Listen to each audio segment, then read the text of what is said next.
All right, we are back another week. This time we are discussing the I shouldn't say six, but the ways to build authority.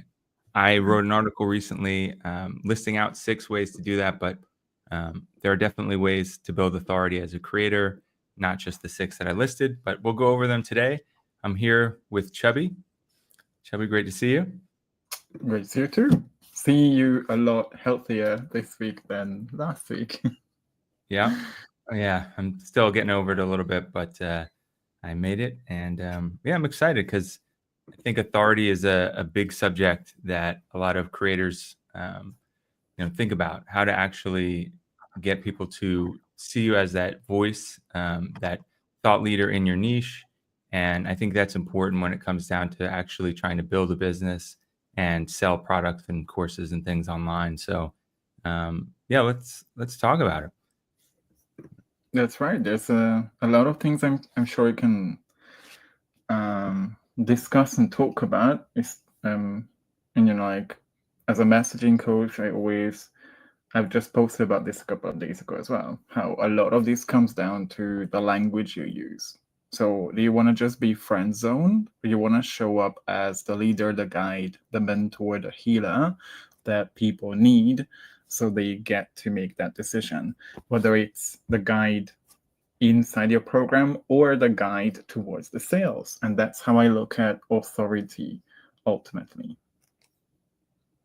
Yeah, absolutely. So how would you define authority? Like, would you say someone who has like 15 coaching certificates, 10 years of experience doing trauma therapy or whatever, would that be automatically just, would that person just keep posting, winging it, and then expect droves of people lining up to want to work with them? Well, I mean, you mentioned credentials, and I think they are they're useful, and we're going to go over that as one of the topics. But I think today people are relying less on credentials and more on evidence, body of work. What's the free content? It's actually a good segue into the first bullet point I have, which was high value free content. I'm going to post the link here just in case anybody wants to follow along. I'll just post the link to my blog here. But high value free content. I think a lot of people in the creator economy kind of hoard their best content. And they think that they don't want to give away too much for free. They want people to buy their course. And ultimately, they never kind of establish that authority. And, to answer your question, what I see as authority, it's the person, when you want the answer to a subject matter, it's the first place you look, right? If you wanted to know about fitness, like who's the first person's blog, or health and wellness, like who's the first person's book you would buy, the first person that comes to mind. So it's those top of mind people.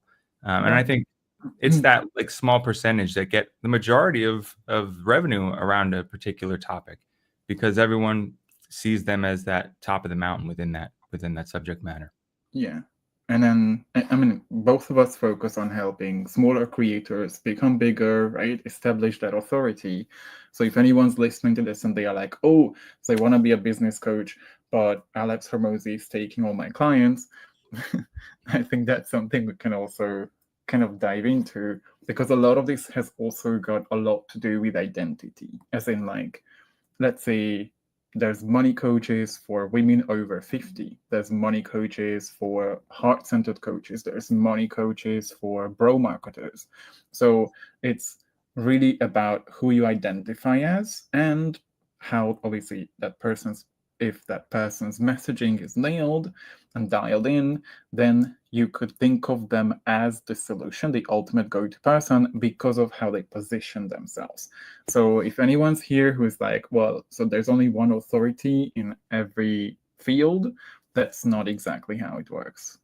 At least not in my dictionary. Yeah, no, I would completely agree. Of course, that's the thing, the internet, right? It's created an opportunity for there to be a wide enough pool of customers that everyone can eat. You don't necessarily have to compete with everyone in your niche. Like you can all get a piece of the pie and all do well, especially if you're like a solopreneur or a small business. You don't Yeah, need I as mean, I much. think that's the first stage. Like people need to understand how they cannot be the next Dan Code. They cannot keep posting the same generic content that someone with millions of followers posts because they already have that authority established. So there's like neural connections associated with people and their niche. If I see Cody Sanchez, I know she's gonna give me value whatever she posts. So there's no need for them to like establish that anymore. And I think a lot of people that I met and I speak to really struggle with like niching down in the sense that they can't find that slice of the market because they want to be the next, they want to be the next savior to the world and just help anyone and everyone and not really get clear on who exactly they're helping. Or who exactly they are not helping, which is also important. Like if anyone's watching and wondering why there might be, no consistent inquiries, you've got to be really, really comfortable with repelling. If you want to attract, that also means you need to repel. Yeah, that's a great point. Being clear about who it is you're trying to reach and who it is you're not trying to reach. That's an important thing to think about when it comes to authority. Like, Andrew obviously repelled all his like 15-year-old life coach followers when he posted that he's done with X because it's full of these young people trying to sell their life coaching for, 5K plus offers and stuff. Because obviously, I don't know how intentional that was, but that probably means he establishes himself as someone who doesn't want to work with that kind of person. Yeah, I think we all strive, I think, to reach people like ourselves because I think that's who we're best suited to solve the problem for. And I think I just kind of voiced my own frustration, and in doing so, speak to people who share my perspective. So Absolutely. Let's not forget that we don't just attract the right people through problems and solutions and desires, but also through shared values. So when you're clear and you get really crystal clear on not just get, but also communicate that clearly in your messaging, you will find people who share those core values. Yeah. So, the first, maybe I'll share my screen here. I haven't really done this before, but let's try it.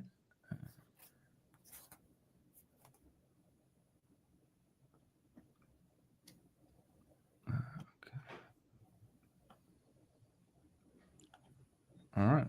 You seeing my screen here? Yeah. All right, cool. Yeah. Sorry not to plug my blog, but if anyone's not on Andrew's newsletter yet, make sure you go ahead and sign up. Yeah, I try to make it's every week, every Wednesday. I try to make it, value packed. Yeah, so I just wanted to share the kind of the topics. I posted the link in the chat here, and hopefully it got out to all the platforms. But if not, you can find it on my website, andrewhenderson.me, if you want to follow along. But sharing free content that actually helps. So, Joey, I know this is something that I think you have opinions on, right? Like, I think a lot of people say give away a lot of free content, and that's can be good advice, but I think there's differing opinions. So let me allow you to take the stage. What's your opinion on that?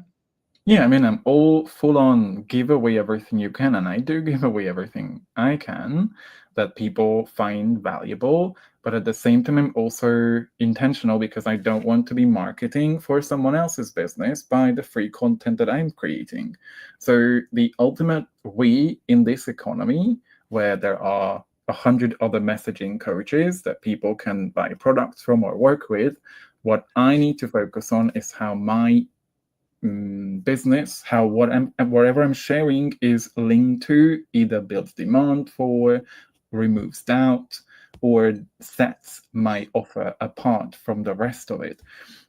If we don't have that demand building, demand architecting in our content, we can't be surprised why people are not buying. They simply they don't see how that content that we are sharing links to the offers that we have available. And this is how you could, sell without selling, because you're already building demand for that offer. So, one way to know if your messaging is working is if there are people asking about your services. They want to be working with you. They ask about your offers before you even plug that offer in front of them. Yeah. I'm laughing because yeah, no, go ahead. Throughout this process, I've had people reach out and ask me what it is I'm selling. More in the beginning, but it would be kind of this like, you get excited at first. You think, oh, great, somebody's asking about my offer. And then you read a little further and you're like, wait, they don't even know what my offer is. And you think, wow, okay, I need to work on my messaging. I need to make sure that it's clear, because, sometimes you can be piquing people's curiosity.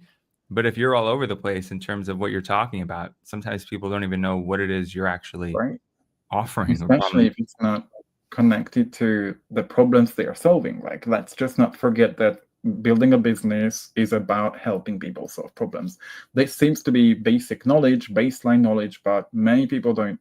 Many people in the online space, especially coaches, who can get very caught up in like, I want to save the world, and here's my ultimate like somatic coaching, neuroscience-based whatever method. And I'm not like talking against them. These are amazing tools, but let's not forget there are people out there who need your help.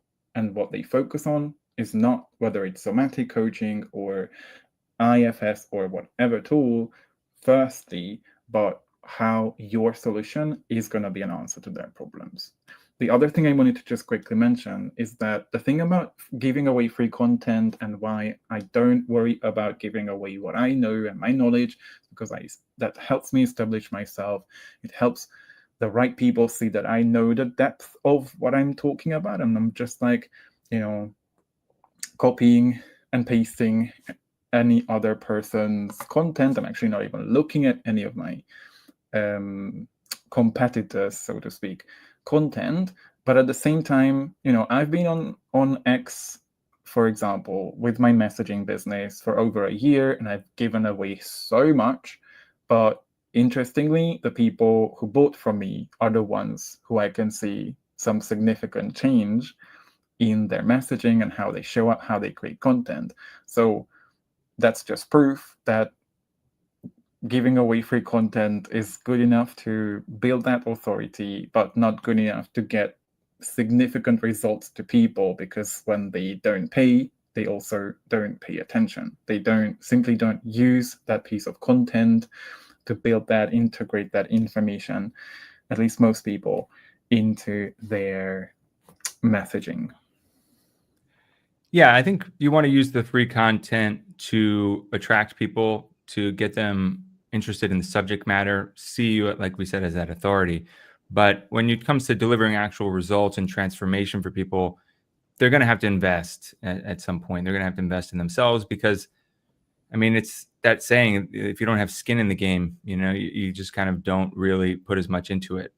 You give away free lead magnets and things like that, and most people aren't going to complete them. But if they've invested in a course, like, they're far more likely to actually see it. If you're in the age of AI, if you're selling just purely information product, you're going to go out of business, because people have a bunch of different AI tools to ask information about, specify, create better prompts and everything else, which is why we want to shift from the information part to the implementation part.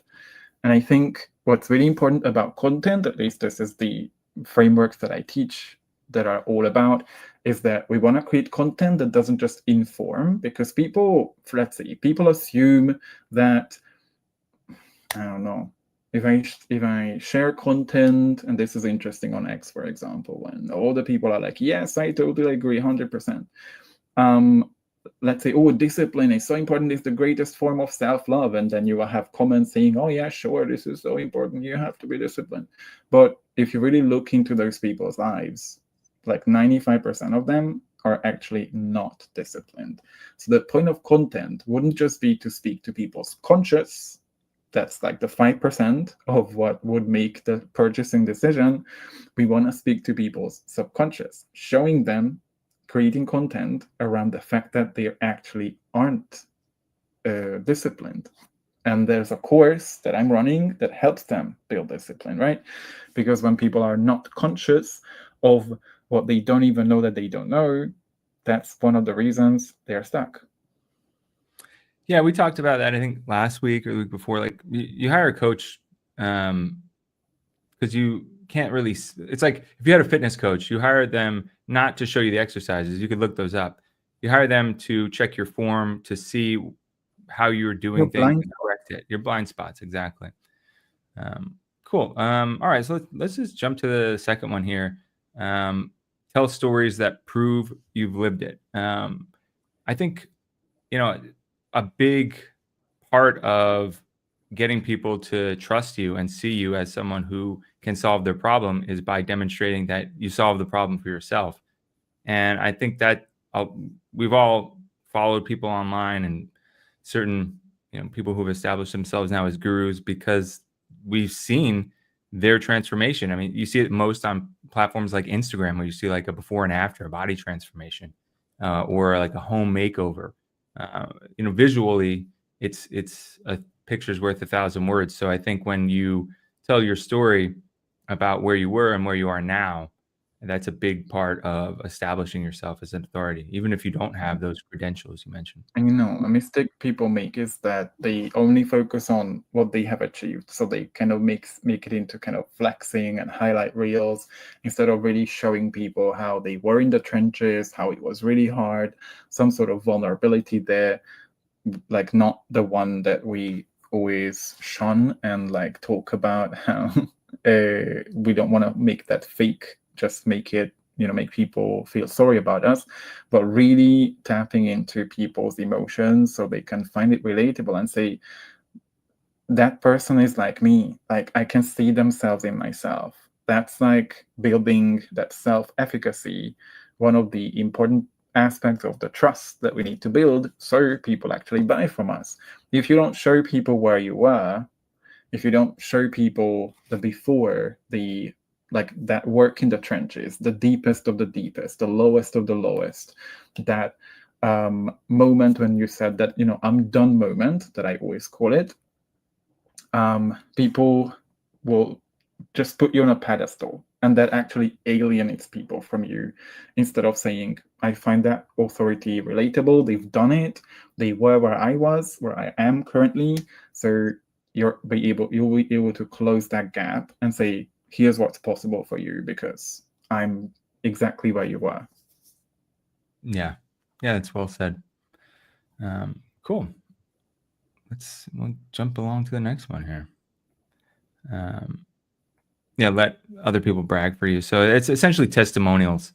I think we can sometimes get into the habit of telling people about ourselves, which, you definitely want to celebrate your wins. But if you have people that have worked with you, people who have taken your course, people who just have been around you for a while, and they are willing to go on the record and talk about, all the benefits of they've gotten from working with you, like, you absolutely need to be letting people know about that. I think we can sometimes get shy and feel like, oh, I don't want to brag. But honestly, it's such a long journey as a creator, and an online business owner. Like, you have to be your own biggest cheerleader. You really can't be humble. Like, you're gonna just be. I mean, I think there's a space for being humble, but so I think there has to be some strategy going into it. First of all, bragging is like, it's got a negative connotation. So I wouldn't say, you wrote brag because, yeah. But ultimately, I think what we want to focus on is to show people how amazing you are and to be proud of your students. I mean, I was just part of a free challenge, and the coach, and I actually bought her program, she cried every time she was she was sharing a testimonial video of how much change she and her program helped other people experience. And it was authentic. Like, it wasn't just fake crying. It wasn't just that. So when you know how incredibly transformational your work is, and it's something we can get used to, just because something comes easily to us, that doesn't mean it will come easy to other people, which is why people come to us for help, for guidance, for healing, for anything else. When you know how much of a change you get to make, you see how worth it is to celebrate it, so that you invite other people to get on the same journey. And just wanted to ask, if, for example, Andrew, if I write a testimonial like, oh, Andrew was amazing to work with, he is such an understanding coach and gave me space for so much to like come out, would that actually make people click buy? No, I mean, I know just based on how you're asking the question that you want me to say no, but I think I know that's not compelling, right? I think most of the time it's you want to know what results that person got for you, not just did I enjoy Tangible and concrete. Yeah. This is super important. Like, I see so many testimonials when they are like, it's all about how amazing the coach is. And I'm like, someone who's been following you for months probably knows that you're amazing. Someone who's already considering, who's at the stage when all they need is just testimonials to say, I'm gonna trust this person. They already trust that part of you. So what we need with testimonials is to show people tangible and concrete results. So, not just with the testimonials, with everything. We don't want to sell something like, I'm going to help you jump around with unicorns and then find what's at the end of the rainbow, which, I know it's funny, but I see so many people get this wrong.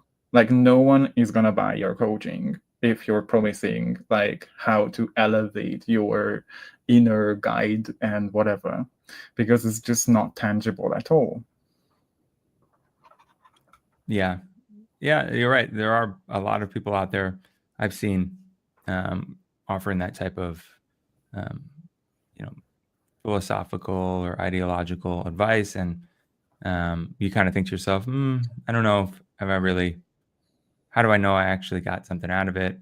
Exactly. It's like, how will I know if I could measure if I'm flying with unicorns with a blonde wig on my head or whatever, right? So there's no tangibility there. And something that works when it comes to selling to the subconscious, which makes the decisions, is tangibility. What will it look like if I experience this transformation? And it could be something as specific as, being able to spend 3 more hours a day with your family instead of working. Or it doesn't have to be money all the time, because sometimes, people come to me and say, well, I'm not helping people earn more money. So how do I make it more tangible? You make it tangible by being specific about what is possible if they get through that transformation. Yeah. Great. All right. Let's jump to the next one. I don't know how to scroll this thing here. I've scrolled it on the other tab. But... Sure. Well, while you're figuring it out, okay. Don't ask your clients for testimonial. Ask them for advice. You're gonna get a lot more clicks. A lot more people will be willing to give you advice if you frame it as advice. You can ask the same questions, but you simply frame it as advice instead of framing as testimonials.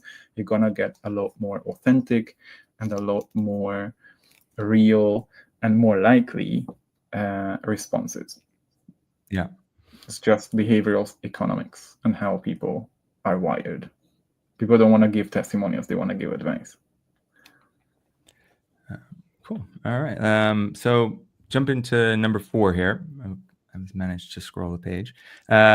Collaborate with people who already have it. So collaboration is huge. And, admittedly, this is one where I find I don't do enough of.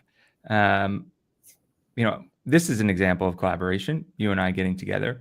But I think it's important to do as many types of collaborations with other creators in the beginning to kind of cross-pollinate your audiences, to be introduced to new people who you might connect with.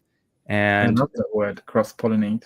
yeah, I think a lot of people just think they can post their own content on their own feed, and profile, and then think that everybody's just going to eventually find them.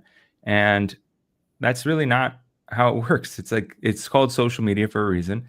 I think most of the people who've gotten far are people who made sure that they kind of campaigned across different platforms, different people's audiences, through things, like I said, podcasts, guest posts, things like that.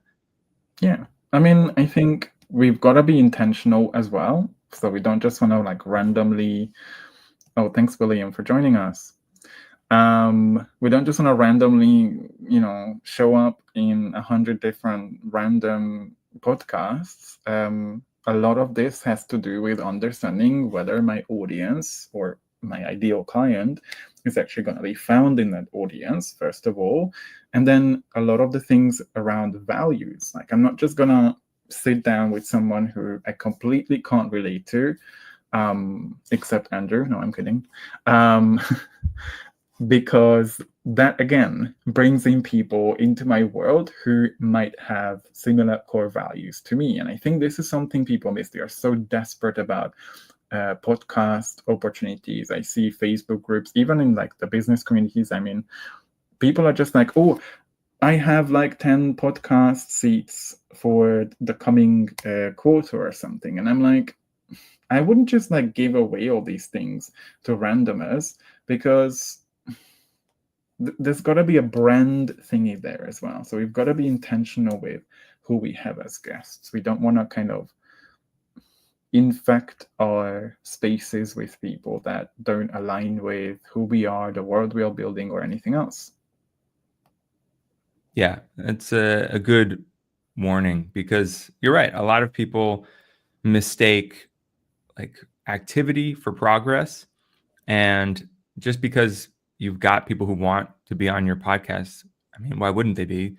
It's kind of, I guess, kind of speaks to our vanity in a sense, like to be like, oh, people, I get to go on another person's podcast, and I'm now this like influencer type. I'm now this thought leader in this space. So people are going to jump on that, but it doesn't necessarily mean that it's helping you and helping your business. So keep that in mind. I agree with you. You want to make sure that people are aligned with you. Be selective if you're going to introduce them to your audience, because you've spent time building that audience, and you should value it. You should protect it. You should respect not only your own time, but everyone in your audience. Like, if they're going to trust you and listen to this other person, you need to respect that. It's funny. I'm recalling times when I've actually lost a lot of interest in creators or coaches, because they sat me down in front of someone who they recommended and I didn't like at all, and thought like, why? It made me think, why would you put this person in front of your audience? This person's not like you at all. Like, I came to listen to you today, and I didn't come to hear this person who has, who I don't like connect with. And yeah, just because they have a big following or whatever. Yeah, people make that mistake, and we've talked about this. Even big creators, I think. They do, yeah. We've talked about this. I mean, follower count is becoming less relevant. Like, and a lot of people, with the For You feed, all these platforms have now severed creators' connections from their audience in a lot of ways, because it's more of a recommendation engine rather than showing you people who you subscribe to. It shows you things that thinks you'll like to keep the novelty going. So a lot of big creators have, hundreds of thousands of followers they made before the For You feed came out, and now they can't even reach that audience. So when you bring on your podcast someone with a huge audience, it doesn't necessarily mean that all of their audience is going to be aware of you two working together. So you have to take follower counts with a grain of salt today. Things have changed. And this is gonna ruffle some feathers. This is something that people still operate from.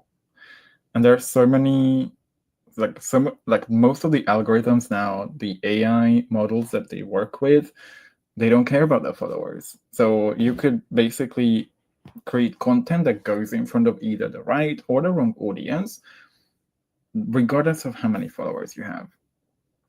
And then you post the next one, you may go viral like 3 times, you are famous for a week, and then you post the next piece of content and you're back to like 300 views. Yeah.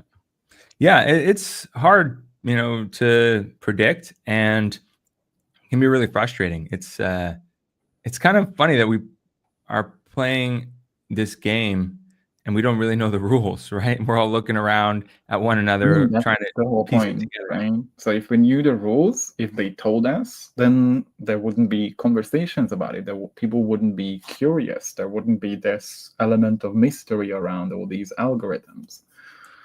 Yeah, absolutely. And I mean, just seeing how people exploit any advantage they can.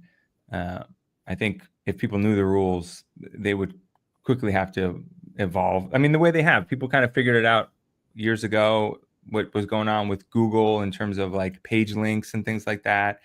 And then it became like link farming and all that kind of stuff. Like as soon as people kind of managed to uncover what's going on, right, they abused it. So I think if we knew the rules, it would probably be even worse. But it is kind of frustrating. You do sometimes feel like a little crazy to be playing some game where you don't know what. I mean, but at the same time, you get to play the game the smart way, like focusing on building a platform where you get a lot more say in whether what you're sending out is going to be reaching people. And I think with AI, I'm huge on building communities and not just an email, because we are getting to a point when I'm like, I don't even check my emails all the time. Like I barely read the newsletters, because if I need something, I'm going to ask AI. I'm not going to read someone's newsletter about all kinds of strategies. I don't know if it's just me, but I assume that if I do that, then multiple people do that too.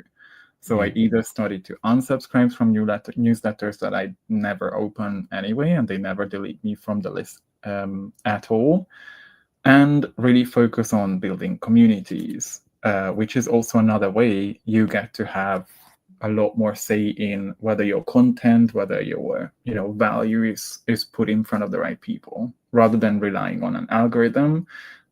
100%, some people do that, basically saying that you are willing to make your entire revenue business model and everything depend on whether an algorithm gets your content in front of the right people or not. Yeah. You brought up a lot of points that I want to touch on, which is I have my blog and my latest newsletter. I gave actionable tips. They're the ones we're going over right now. And I did that because a lot of my newsletters, I kind of was sharing personal insights, the journey, kind of more philosophical, emotional kind of topics. And I wanted to make sure I was also giving people actionable advice. So I tried to do that this week. I'm trying to give people more like tips rather than just like get them excited about doing this, building their own online business. I wanted to give them things that they could go out and actually do it. So it's kind of tough to figure out like where that fine line is as a creator. And as a newsletter owner, like I recognize the reason you build that is for having your own platform, having your own direct contact with this audience. Like if I send it out to them, they'll get it. I mean, hopefully they'll get it to their primary inbox and not their, social or updates section of Gmail. But, hopefully they see it. And, I think it's interesting with all these communities that we've created. It's kind of like a pendulum swing, right? Like everything, the internet was all blogs years ago, right? Like back in the early 2000s, people had like Blogger and all these like platforms where they created their own blog and you could subscribe, and it kind of was more fragmented, or people even had their own websites, right? And nobody really goes to those, right? And now we're creating these small communities, and are people actually going to these smaller communities? Are we going to have like millions and millions of communities of 15 people instead of like, 4 platforms with millions of people? Anyway, those are the things that I wanted to Yeah, talk but about I real mean, quick. at the same time, let's just be honest, not many people are playing the long game. So if there are, 100,000 new communities created, there's also 100,000 dying because people give up when they don't see the results. So I wouldn't necessarily, I always say that one of the reasons I'm not worried about like oversaturation is because there are also people who have their like unrealistic expectations about how hard running a business is. Yeah, I mean, most people don't last, right? It's it's one of those things where you really have to have like a strong stomach for. You need to be a psychopath. You have to be a glutton for punishment, that's for sure. Because you put stuff out there, and you put all this time and effort into it, and you don't know if you're going to get the reinforcement you're hoping for. And I think most people can try to like tough that out for a while, but most quit. And you can relate it to like a stand-up comic or something like that, or like an actor, but particularly I think like a stand-up comic, right? Like you're going out there and you're not that great in the beginning, nobody's paying attention. You just keep getting up there over and over again, and you get a you feel little like bit you're better. speaking to that microphone and there's no one in the audience, right? Yeah, and it's like, I wrote about this a while back. It's kind of like you have to get comfortable playing to the empty room. And I think most people are okay playing to an empty room in the beginning because they're like, okay, this is part of it. But month goes by and the audience is still really small. They got like 3 or 4 people in the room, and they think like it didn't work, and they quit. And I think if we look at all the people in entertainment who actually make it, they're the ones who continue to stick around, continue to show up.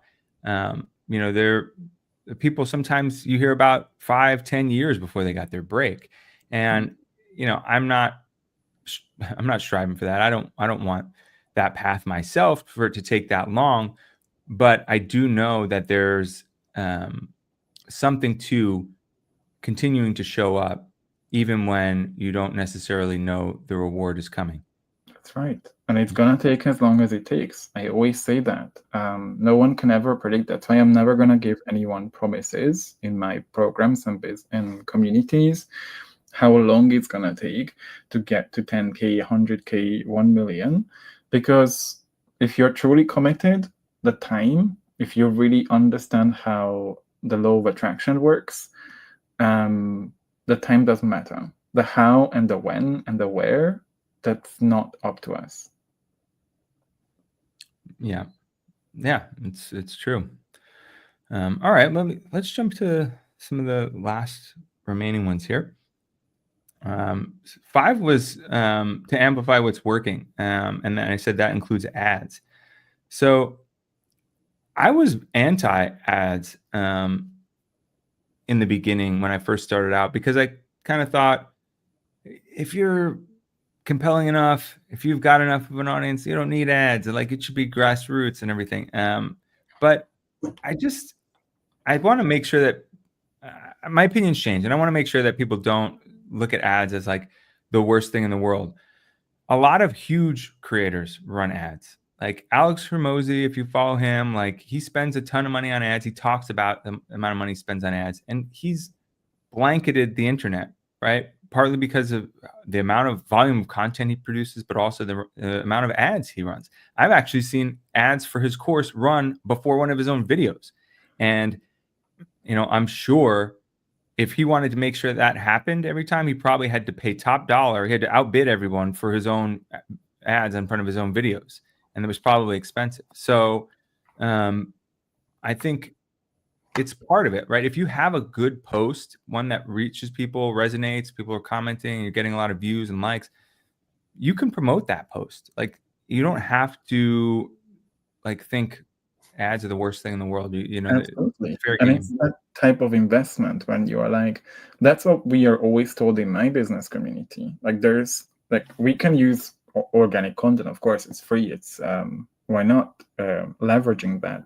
But when we are truly strategic and we want to grow, we can see a lot of value in investing in ads, obviously learning how to build that messaging, how to create an ad that actually doesn't just randomly says, oh, hey, I've got a course, sign up, here's the link. But the one that grabs people's attention, the one that's polarizing, the one that makes people like, oh my God, I've never thought of it. Because with ads, you have the ability to target a specific demographics, to get in front of a specific type of person. And you get so much feedback on what resonates and what doesn't. So if anyone wants to, I'm always teaching nailing your messaging through behavior of your audience, not just through surveys and market research and everything, because people rarely, if ever, know what they really want, but their behavior doesn't lie. What they are interested in, what they pay attention to, what they find important. And ads are a great way to do that. And if someone feels like they are losing money, they don't want to lose money, you can simply create a low ticket offer that you can use and sell through your ads, and then basically run ads for free, because the revenue will come back that you could reinvest in further ads. And then you hit two, well, I don't like to use this word, to hit two, what we say? Birds with one stone. I like to say we feed two birds with one seed, because you can attract people who are willing to buy like a $7, $9, $19, $29, even $47 product. So they are potential buyers. Plus, you get to run ads for free. Yeah, it's definitely a strategy. Like, you can learn about. There's a lot of people doing it effectively, right? If you've getting a better return on investment for that ad, just continue to run it until, if it does eventually dip below the return on investment, you just stop or dial it back again. Yeah.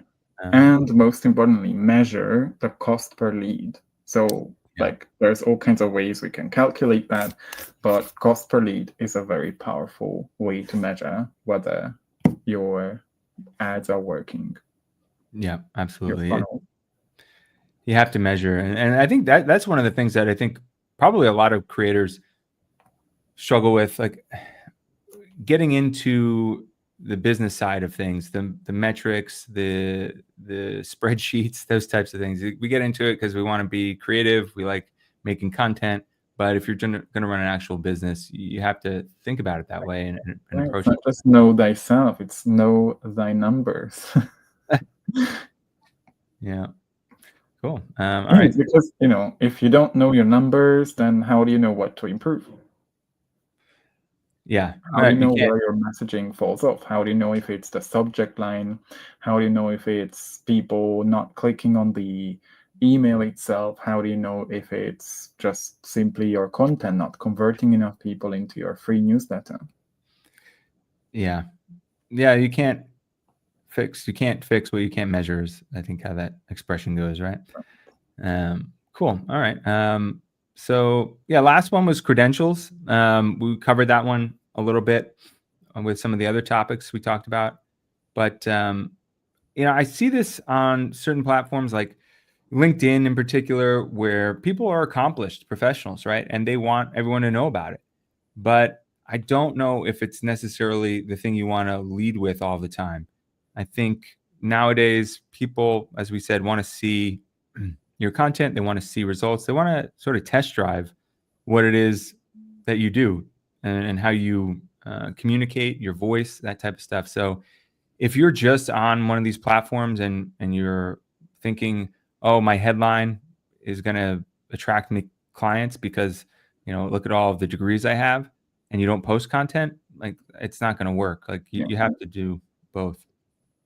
And when it comes to digital marketing, the real expert isn't the one who has the 3 PhDs and just talks about how established they are in their own field. It's the real expert is the one who's able to simplify. They create frameworks that help people do something easier, simpler, and then are able to communicate it to someone who may not be an expert. So if you're able to translate all of that knowledge into language that actually someone understands who isn't an expert, I think that's what truly makes an expert and an authority as well. People are never going to ask the question, is this an expert? Because they always relate it to themselves, and they will say, does this person actually get me? Right? Is this person actually able to help me get the solution? Can I trust this person? And if it's confusing because you're using a bunch of expert lingo, which I'm always on about, or the spiritual upspeak and everything, I think it's important that the number one, like the most overlooked type of trust that people don't work on in their messaging is showing people that they have the ability to help people solve their problems. They are usually, we both focus on like purpose-driven entrepreneurs, heart-centered people. They don't have an issue with not being trustworthy when they show up with authenticity and transparency. But do we demonstrate using language that actually gets people to see, I get you, I've been there, I know what you're going through, and I have the solution to you? This is something that's totally overlooked in practice.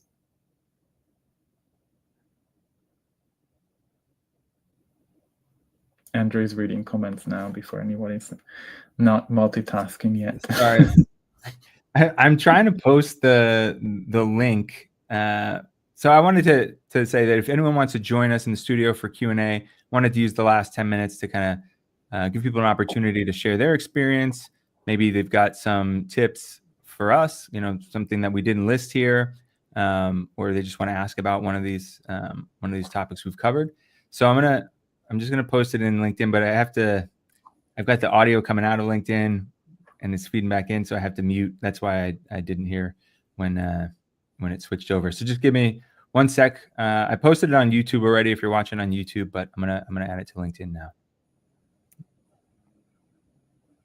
The comments is not show. Oh yeah, because it's I see. So it only shows up on YouTube.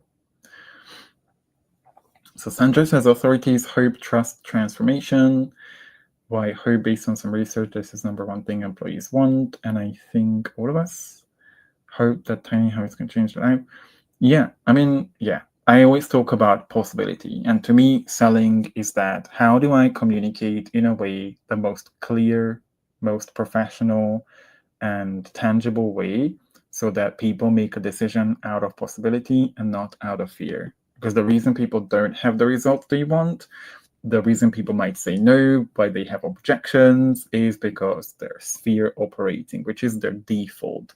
So how do I create a messaging ecosystem? How do I create content, a funnel, or a bridge, as we call it in my space, that helps people see with the way I communicate, with everything in my brand, that they can make a choice out of possibility? Absolutely. Cool. All right. Yeah. So I posted it there and in LinkedIn and everything. Oh, did you answer Sandra's question?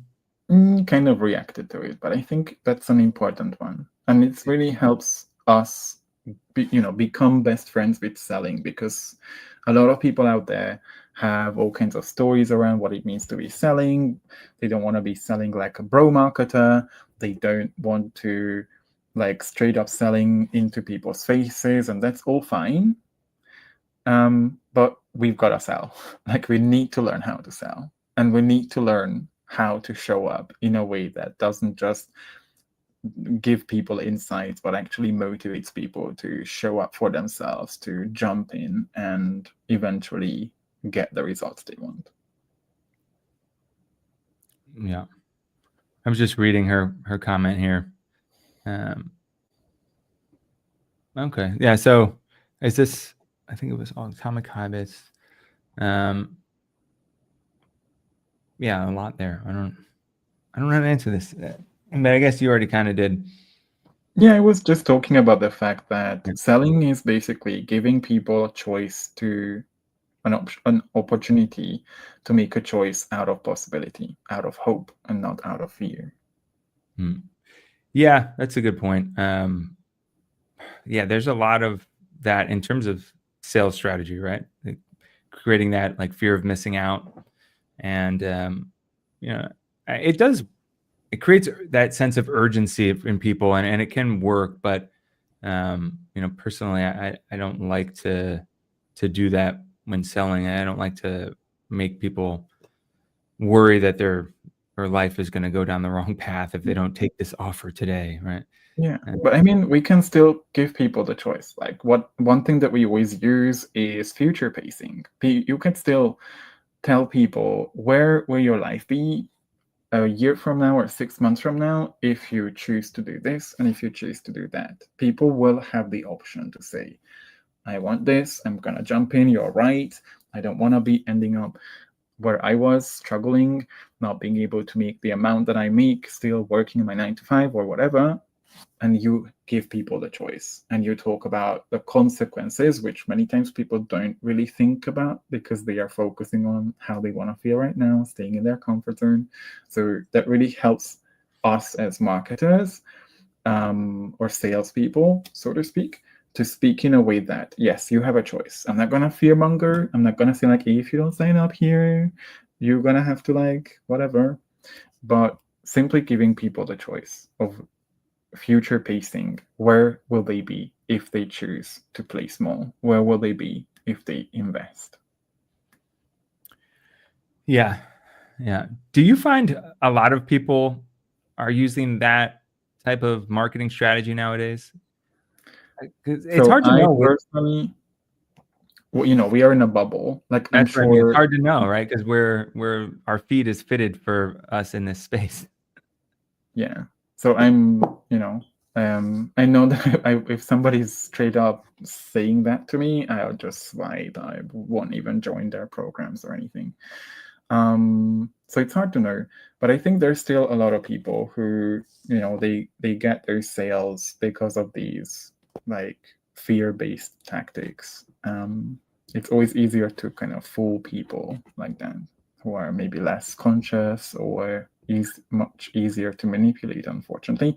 And then they get burnt, and then they realize how they no longer want to buy anything from those kind of people. So Yeah, I mean, I think people have gotten burned, and now it also becomes harder for everyone, right? Harder for any coach, even ones with good intentions, to sell when somebody's been burned. It's kind of like, I've heard this said with the dating world, right? It's like, if you date somebody, kind of try to leave them better than you found them. Don't like leave scar tissue so that the next person has to clean up your mess. And it's similar with, I think, customers, right? If you've got a course and you fail to deliver, and people are asking for refunds and you don't give any refunds because, you don't think you should have to, and even though no one's satisfied, like that makes it harder for you to sell your next course. It makes it harder for the person next to you to sell his or her course, or whatever product that they're selling. So I think I we're all mean, part of a community. yeah, but at the same time, I think the coin has two sides, because when you make your messaging targeting people who have been burnt, you are actually speaking to people who are action takers. They want to get the results. They found one way that didn't work. So the pain is actually a lot deeper, and they're a lot more likely to invest in even potentially a higher ticket offer, because they really want to solve that problem. So I think we can learn to deal with that and really show up with transparency and say, okay, you might have been burned. Let's have a conversation and just have an honest conversation about how I can help and what are your doubts about why this couldn't work. Offer some sort of safety, security, refund policies, and everything else that you could agree on. I think when you come from a place of transparency and honesty, you can have a conversation with a client who might be considering but they have some really negative experience in the past. Yeah. All right. So I know you have a hard stop in just a minute. So do you have any closing thoughts you want to share before we head out? Build your authority. Don't be scared of the 99% of people who would never buy from you and never consider you the authority. Show up for that 1% with your true authenticity and claim your space at the table. Or, well, build your own table. Much better. Because if you are a good person who comes from a good heart, who wants to make a real change in the world, then the only thing you need to overcome is your fear of being seen. But again, whose judgment are you going to let hold you back from making that big impact? And really claim that space for yourself and for your tribe. Well said. All right. We're at 10:30. We're going to wrap up. Everyone who joined us today, thank you for coming and for your questions and comments. We really appreciate your time. And yeah, if you have any other thoughts, feel free to add them to the post even after this is ended, and we will be sure to check them out and respond. All right, Chubby, have a good night, my friend. Thanks so much, everybody.